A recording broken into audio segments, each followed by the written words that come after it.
Good morning, Facebook friends and family. I'm sitting here in my truck this morning and I'm reading The Third Jesus by Deepak Chopra. I'm on page 150, talking about forgive us our trespasses as we forgive those who trespassed against us. And the biggest point is, he says, suffering is rooted in an unreality.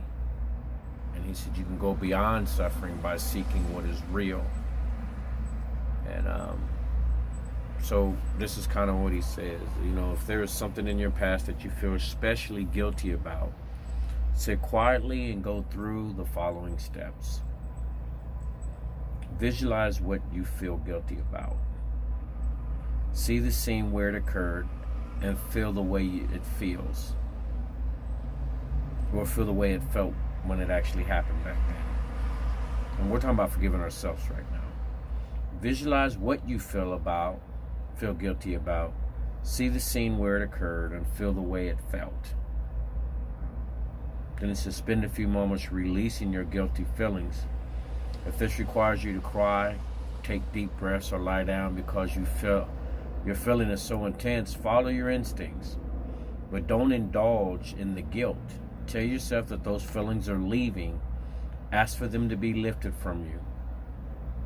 When you feel that you are directly confronting your guilt, tell yourself that all the images and sensations you're experiencing are nothing but memories.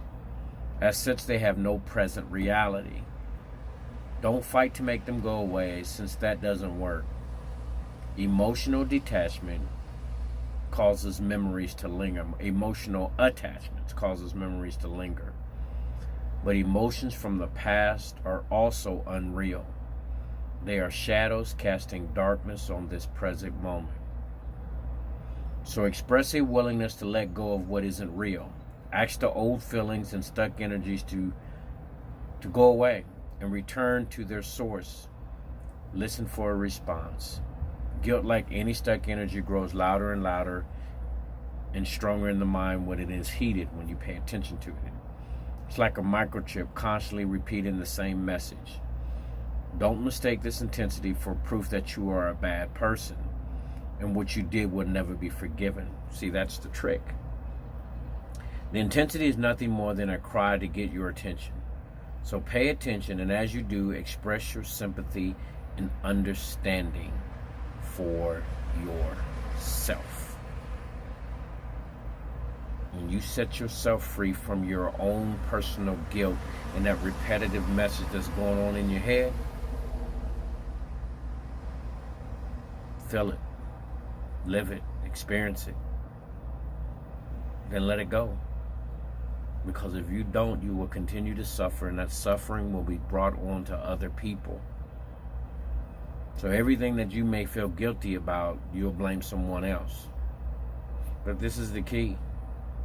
Once you've been through it and know that you've made mistakes and so forth and so on, and you've worked yourself through it, you'll see that same pattern in other people, and the same way you forgave yourself,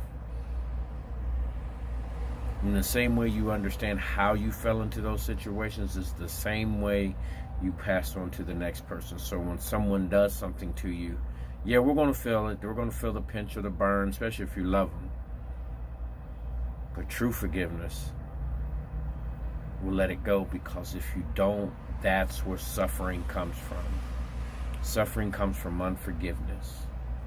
Suffering comes from not letting go.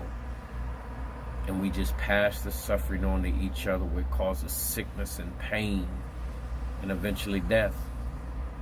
And that's all hell is continual suffering. Heed my words. Deepak Chopra, Third Jesus, page 150 and 151.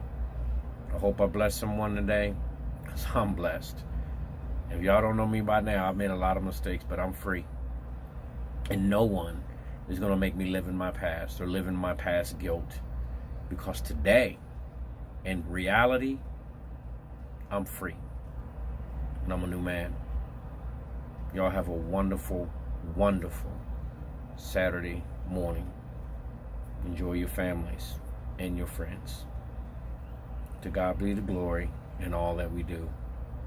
Amen and amen.